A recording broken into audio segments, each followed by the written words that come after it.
जय श्री कृष्ण। राधे राधे। श्री हरिदास माघ मास मातम्य का 13वां अध्याय।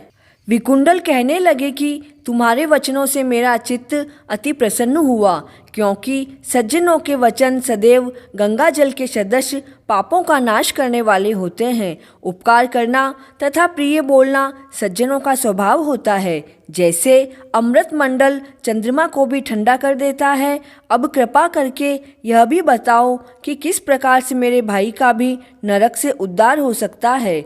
तब दूत कुछ देर ज्ञान दृष्टि से विचार करके मित्रता रूपी रस्से से बंधा हुआ बोला कि हे वैश्य, यदि तुम अपने भाई के लिए स्वर्ग की कामना करते हो तो जल्दी से अपने 8 जन्म के पुण्य फल को उसके निमित्त अर्पण कर दो।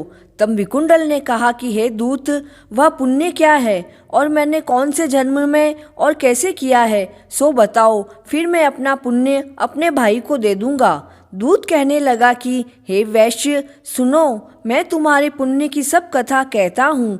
पूर्व समय में मधुवन में शाल्की नाम का एक ऋषि था। वह बड़ा तपेश्वरी, ब्रह्म के समान तेज वाला, नवग्रह की तरह उसकी स्त्री रेवती के 9 पुत्र थे, जिनके नाम ध्रुव, शशि, बुध, तार, ज्योतिर्मान थे।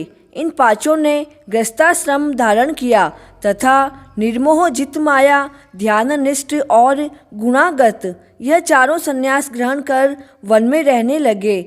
यह शिखा सूत्र से रहित पत्थर और सोने को समान समझते थे। जो कोई अच्छा या बुरा उनको अन्न देता वही खा लेते, और कोई कैसा ही कपड़ा दे देता उसको ही पहन लेते थे। सदैव ब्रह्मा के ही ध्यान में लगे रहते।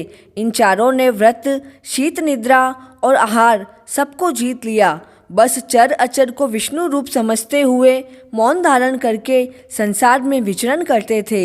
ये 4 महात्मा तुम्हारे घर आए।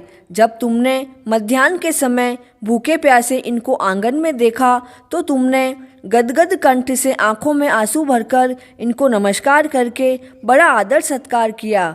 इनके चरणों को धोकर बड़े प्रेम से तुम इनसे कहने लगे कि आज मेरे अहोभाग्य हैं, आज मेरा जन्म सफल हुआ है, मुझ पर भगवान प्रसन्न हुए, मैं सनात हुआ, मेरे पिता, पत्नी, पुत्र, गौ आदि सभी धन्य हुए, जो आज मैंने हरि के सदस्य आपके दर्शन किए। सो हे वैश्य, इस प्रकार तुमने श्रद्धा से उनका पूजन किया और चरण धोकर जल को मस्तक से लगाया। फिर विधि पूर्वक पूजन करके तुमने इन सन्यासियों को भोजन कराया। इन सन्यासियों ने भोजन करके रात को तुम्हारे घर में विश्राम किया और ब्रह्म के ध्यान में लीन हो गए। इन सन्यासियों के सत्कार से जो पुण्य तुमको मिला सो मैं भी तुमसे कहने में असमर्थ हूँ, क्योंकि सब भूतों में प्राणी श्रेष्ठ है। प्राणियों में बुद्धि वाले, बुद्धि वालों में मनुष्य, और मनुष्यों में ब्राह्मण, विद्वानों में पुण्यात्मा, और पुण्यात्माओं में ब्रह्मज्ञानी सर्वश्रेष्ठ है। ऐसी ही संगति से बड़े बड़े पाप नष्ट हो जाते हैं। यह पुण्य तुमने अपने 8वें जन्म में किया था। सो यदि तुम अपने बड़े भाई को नरक से मुक्त कराना चाहते हो तो यह पुण्य उसे दे दो।